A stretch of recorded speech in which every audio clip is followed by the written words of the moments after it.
Welcome everybody to Baseball Training for Older People Live.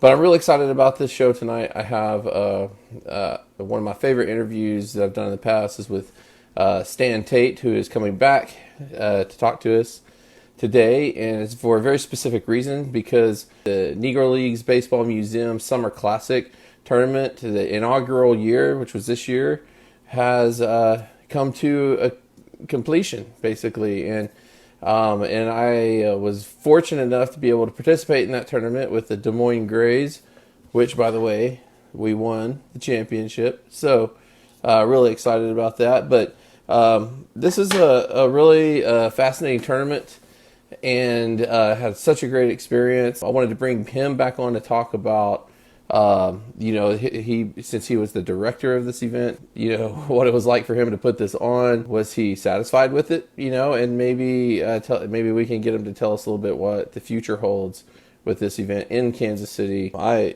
really, really enjoyed myself while I was there. So we will be bringing him on. Hey, yeah.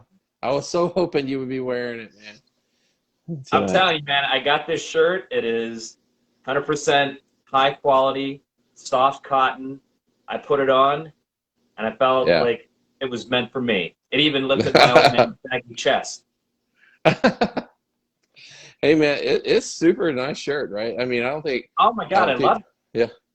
yeah, yeah. To be completely honest with you, the reason I chose the company to make that shirt that I chose is because I've had that shirt, that quality from that company, and I wanted to put that one out because I love those shirts wherever they get them. Those, I think they're called like a Bella blend or something, but I super soft. Yeah, It is super soft, and when I got it, I was like, oh my God, this is like high quality. Because a lot of times you get shirts and they're just that yeah, really heavy, thick cotton, and yeah, the neck is like choking you. You know, I'm telling everybody right now, this is my endorsement for the BTOP Legends yeah, Never Die shirt. You got to go out, and I yeah, think, Josh, you had some on the back of your couch there. Buy yeah. this shirt. It's an awesome shirt. Feels great, fits perfectly, and I'm telling you, just go out and get one right now. Yeah, they are really good. And by the way, like the hats are pretty.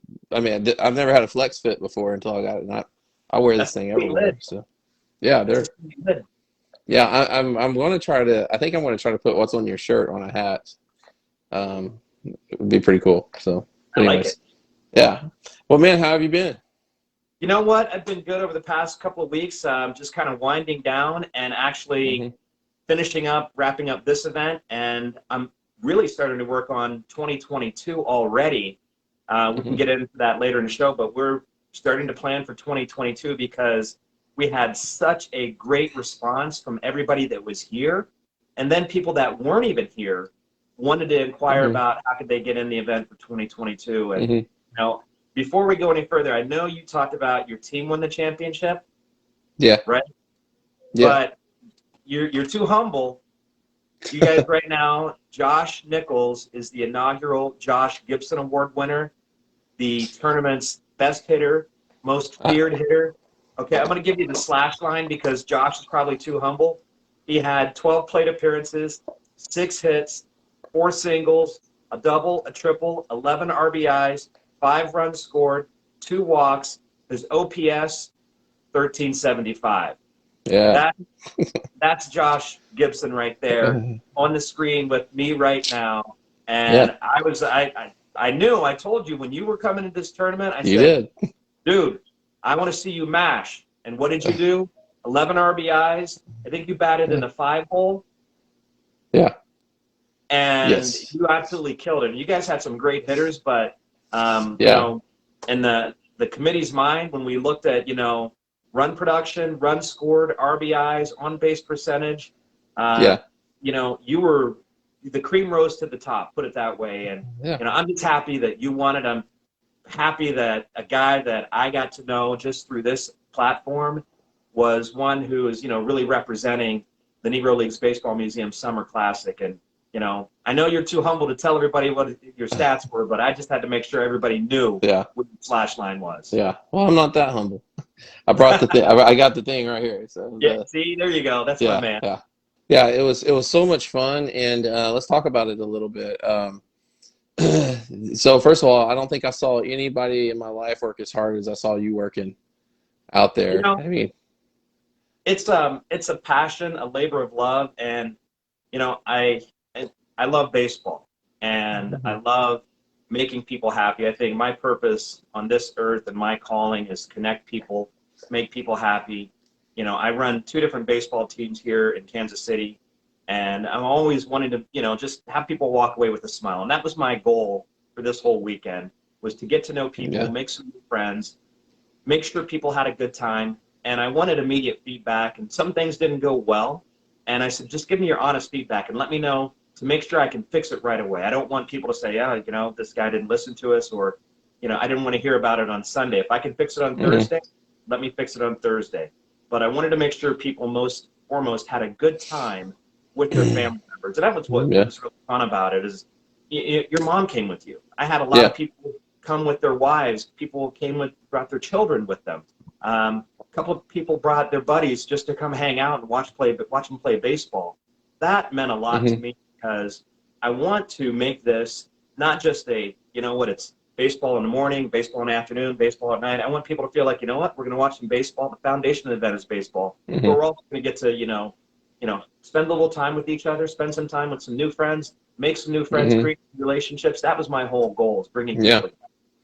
Well, the hospitality was off the charts good. Like, I don't have a lot of experience in these tournaments because I really started to do this last year, and COVID-19 was going on, the pandemic, and so I'm not real sure with some of the events that I got to be a part of that it was real representative of what it is normally like.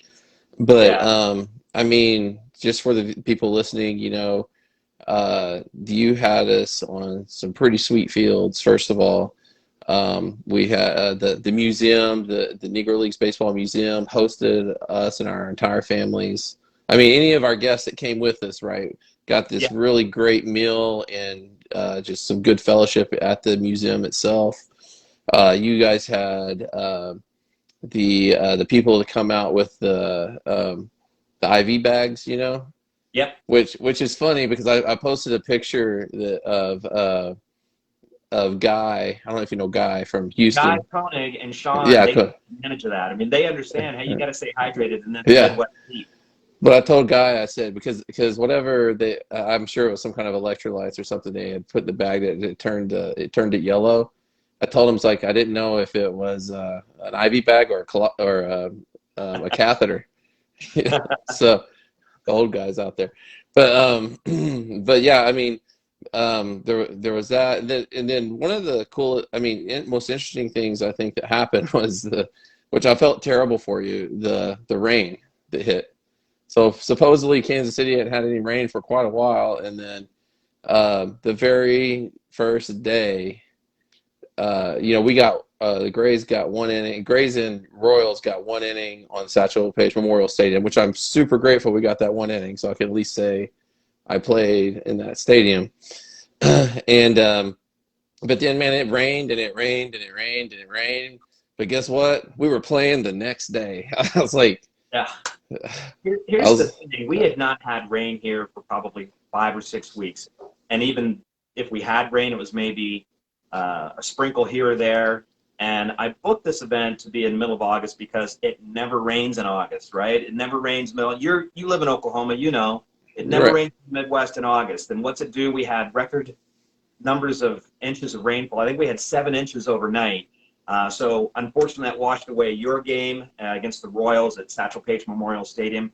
But we got on the Urban Youth Academy, finished that game from 2 to 7, and then played Hmm. again at the Urban Youth Academy on Saturday. And Sunday we were out at Mid Hmm. America Sports Complex. But you were Yeah. mentioning hospitality, Josh. I mean, that's one of the key things. And moving into 2022, we have some plans there I think people are going to be really excited about. We're still going to do that barbecue and brews event. We're actually going to add another event. We're going to take everybody next year, and we're going to do, I don't know if people know this, but that weekend next year, the Dodgers are in town playing the Royals. And if people went to Kauffman Stadium to see the Cardinals Royals, they probably saw this area called Price Chopper Patio. And we're going to rent out that area for everyone who's in the tournament with their families. And we're going to take people over there so people can, you know, kind of congregate, have as much food as you want, have as much drinks as you want throughout that entire game. So we're going to add that into the mix. Other things we're going to do is make sure that, you know, people have a little bit more opportunity to see the rest of Kansas City. I know a lot of people visited the World War I Museum. Next year, we have plans to have our championship day at Legends Field, which is the home of the Kansas City Monarchs of the American Association. We are very cool. Close to doing it this year. However, the National Women's Professional Soccer League team that plays there had a game on Saturday. They just didn't have time to do the field changeover and build a new mound. But, you know, hospitality is what this event is all about, with the foundation of baseball and making sure people have a good time when they're here. And that includes, you know, making sure you guys had enough Gatorade in the dugouts because it's hot and humid, water in the dugout. All the little things, like you guys got all your stats and everything. I don't know if you had a chance to look at the photos that Brett Pruitt shot, but those were all complimentary for everyone who participated in the tournament. Yeah, and anybody watching this, go check out the photos. A lot of them are posted either on the BTOP Legends group or I think the Mid-Iowa, I can't remember the name of the Facebook page. Yeah. But I mean, some really great shots, and they were all free. And I'm glad that you mentioned the water and Gatorade because, you know, my first trip out to Arizona to the MSBL World Series out there, we ran out of water. We had a double header. We ran out of water like the second inning of the second game. Wow. And it was all that's on us. And you guys made sure that in many different ways, like I said, not just with the water and Gatorade, but you had the people putting the IVs in to make sure we were staying healthy and hydrated. And that was, I know it might, to somebody who people who don't go and play these tournaments, it might not sound like a big deal, but that was probably the most important piece to me was that we had water and Gatorade right there in our dugouts, and we had plenty of it the whole game. So I think that's a big thing is, you know, when you participate in this tournament, and I think when I talked to you back in May, I said, this is going to be first class. We're going to run it like it is a national championship. I used to work with the NCAA, and I was assistant director of championships. And anytime we had an event, you've got to take care of the people who are on the field. And that means providing them with water. We had athletic trainers there. That's right. We didn't have to use them that much. I know the last game we had a few guys. David went down with a calf injury. A few guys from the Cardinals had some hamstring pulls. Actually, in day one, we had a guy from the Cleveland Buckeyes who had a little bit of heat exhaustion. And the athletic trainers were there. But, yeah, it's the little things that really matter that make an event, you know, a little bit more special. It's the music in between innings, the walk-up music, announcing your names as you come up to bat. That's the stuff that we want people to walk away with and understand. This isn't just some tournament where you're going to come play baseball, go back to your hotel, then you're going to have to go to the grocery store, pick up all your supplies, shovel up, you know, all those supplies in a car, unload them. No, that's on us as the tournament committee. That's what we want to do is make sure people understand when you come here, you're going to get that first class experience and you're going to have a good time, not only with your teammates, but with your friends and family who come along.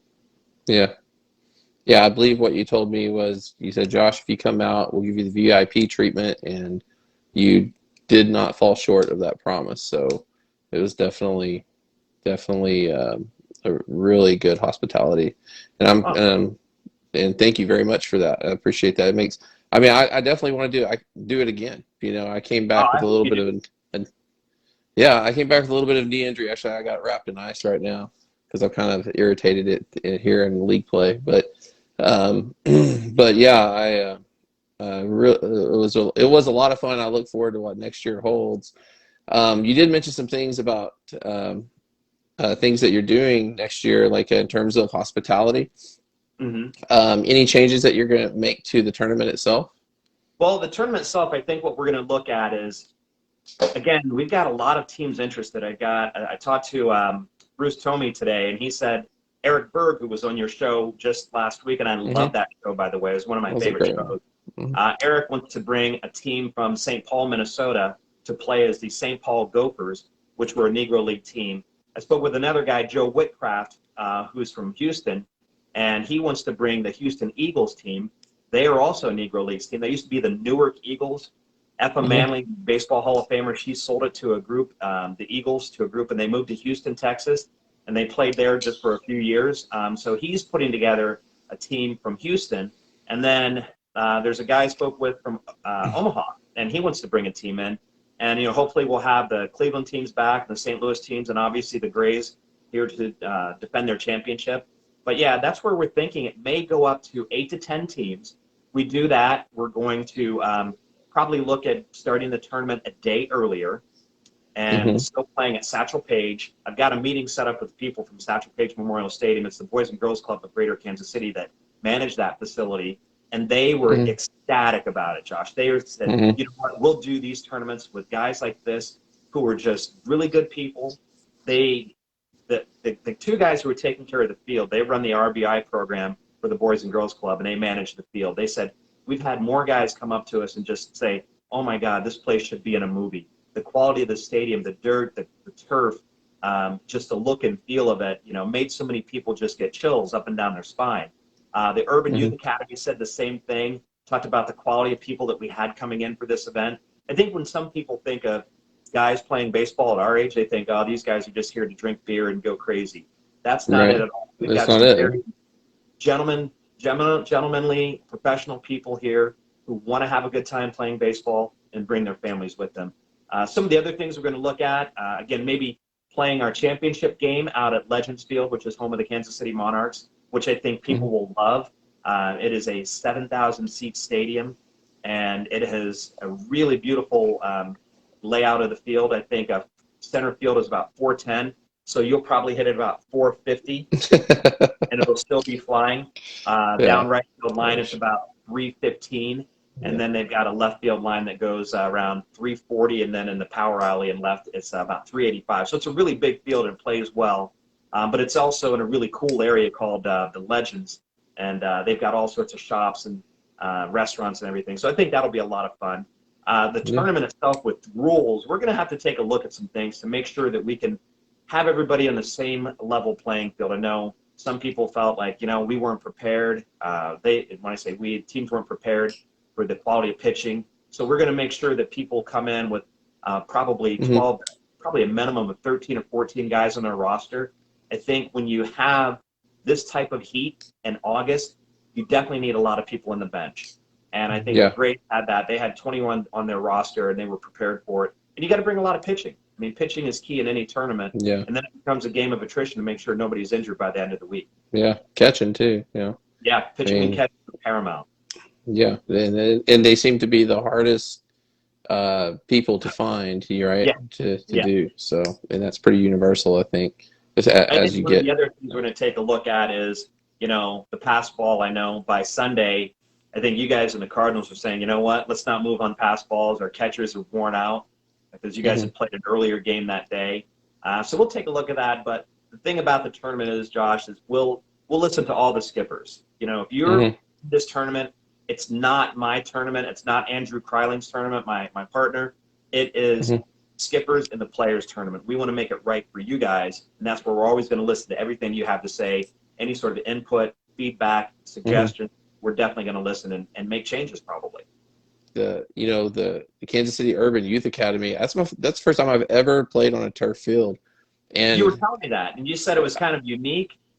I loved it, man. I don't ever want to play on anything else. I'm like, I got to put on cleats again and go run on dirt. Like, I don't want to do that anymore. I just want to play on turf all day. The guy who won the Satchel Paige Award, Nick Collazo, I had drinks with him last night. He was on the Royals team, and he goes, dude, you'll not believe this. He's like, I pitched 6 innings on that turf, and it felt like I only pitched 3 innings because the quality of the field, the turf, the artificial surface was so good. I didn't have the pain in my back. He's like, I didn't have the pain in my knees from throwing, 6 innings like I normally would. He said, normally I'm spent after that. He's like, I felt like I could keep going probably 9 innings because the turf was so good and it absorbed all that pain and pounding that you typically have in your lower back and knees.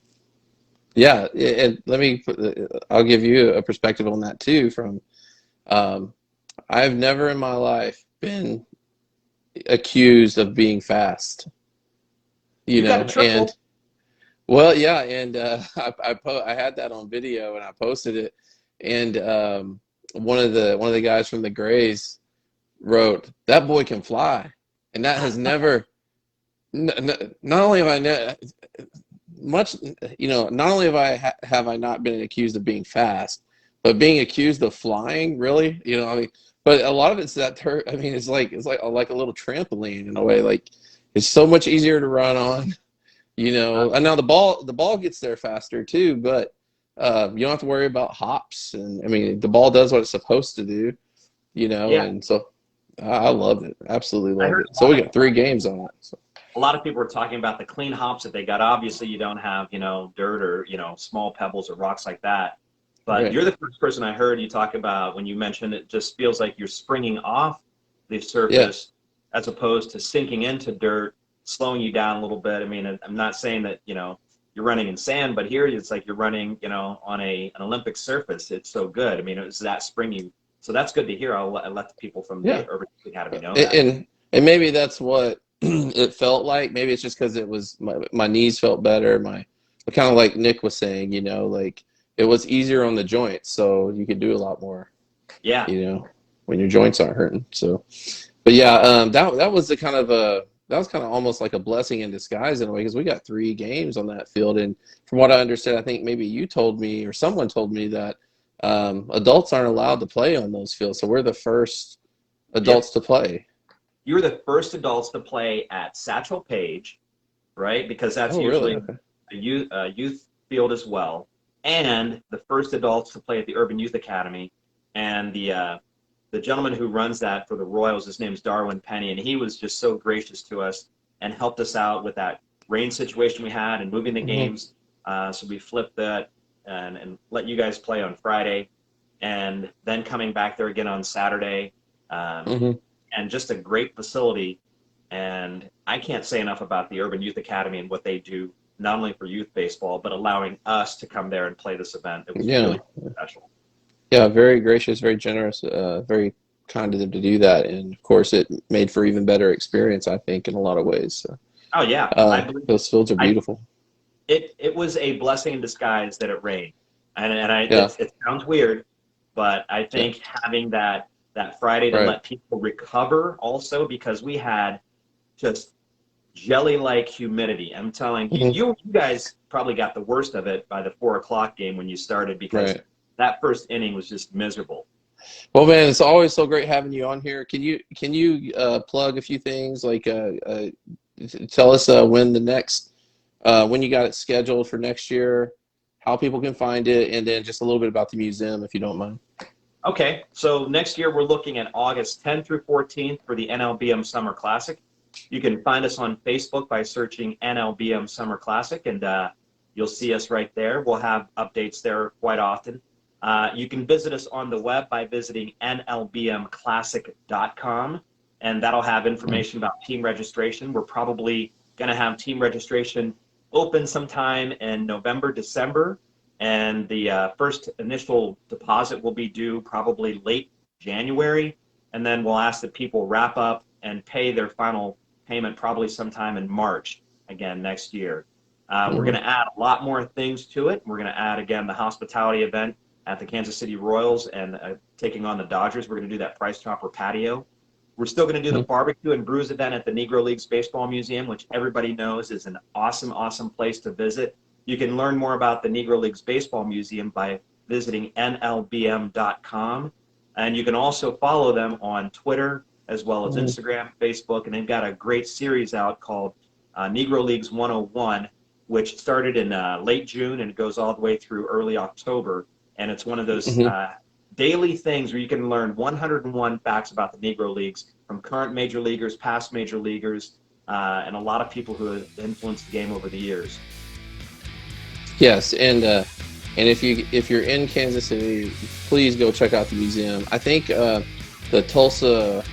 Um, oh shoot, it's slipping my mind. There's a team in Tulsa that just went through there, and I saw on their Facebook page that they had posted pictures from being at the museum, and Yeah, so yeah, I can't think of their name now. I want to say the Biscuits, but I don't think it was the Biscuits. We have a few different teams there. I think a lot of teams, when they come through here, like even youth teams, Yeah. they'll stop and take a visit there. There's a lot of major leaguers. I found out when they come here and play the Royals, they'll take the entire team over to the museum. And I even found out that a lot of college basketball teams come in and they'll do a visit to the museum as well. I know the KU Jayhawks did something over the summer. But yeah, it's a great place just to come and learn a little bit about American history, a little bit about some of the swag they had in the Negro Leagues with baseball. It's a really cool place just to learn and visit. It's got a great little gift shop in there, and it's just a really cool area in the 18th and Vine. Yeah, I spent a lot of money in that gift shop. I know. I saw you walking out with bags loaded. That was good. Though. Yeah. I mean, it's really neat. Thanks for coming on tonight. We'll be talking soon. Okay. Okay, Josh. Have a good night. You too, man. Take care.